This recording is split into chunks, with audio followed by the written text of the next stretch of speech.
So, back in November and December and January, I was super ambitious. And I placed 4 orders of 80 broiler chicks to be delivered over the summer. So I got my first order of 80, and it hasn't gone so well. Out of that order of 80, I have 9 chickens left. And you've seen previous videos, and I've gone through why that is. And most of it's of my own doing. So, it terrified me, it discouraged me. I still wanted to try these broilers. I want to know that I can still be able to do this. So, what I did is I called up the hatchery, said, I can't do 80, I need to reduce down to 40, so I got 40 broilers, and I canceled my 4th order altogether. And I used the money from that one to buy another brooder plate, because I needed a brooder plate, because the heat lamp didn't work. I think the heat lamp spread the heat too far out, and then the chickies would end up squishing each other. So, here's our chickies. Here's our 40 chicks already working under the heat plate. However, we can't keep these guys in here. There's not enough space. And there's no food. So, what we're doing is we're going to move right back out to where we did the 80 broiler chicks out in this big chicken coop I've got. We're going to use heat plates instead of the heat lamp. We're going to ration food after the first week so that they aren't overeating. Because if they overeat, because they grow so fast, it causes them to have heart attacks, if you can imagine. The other determination I've come to is that I'm not going to do broilers after I do these next 2 batches. I've got chickens that I bought specifically to be dual-purpose meat birds. They're called light Sussex chickens. When school gets out, I'm going to have my daughter do one of her breed videos on the light Sussex chicken because I think they are amazing, beautiful birds.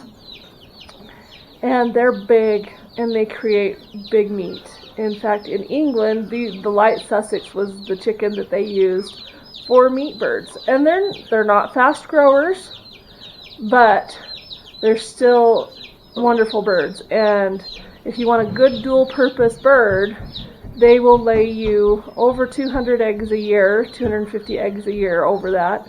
And they make good meat birds. So we're going to work on a plan for that. But in the meantime, we do have broilers here that we need to get out to their brooder.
Alright, so that gets both of our plates plugged in.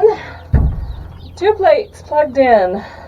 One that's big enough for 35 chicks and one that's big enough for like 30 chicks. I don't know, maybe they're both 35.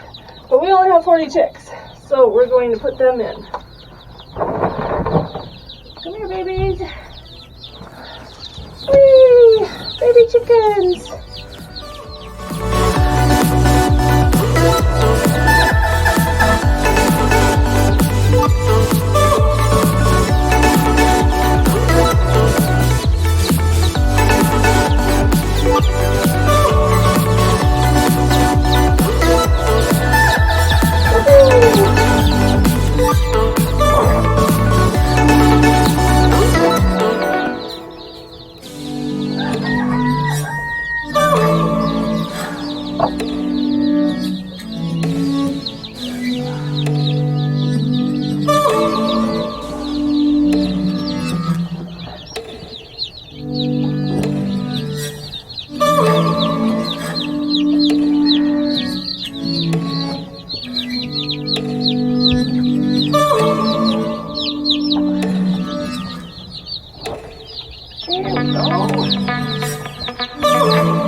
Alright, baby chicks 101.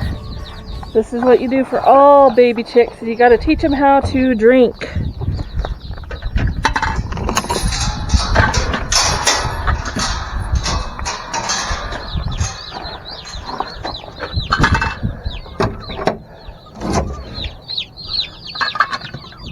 So we're going to get our water bucket in here.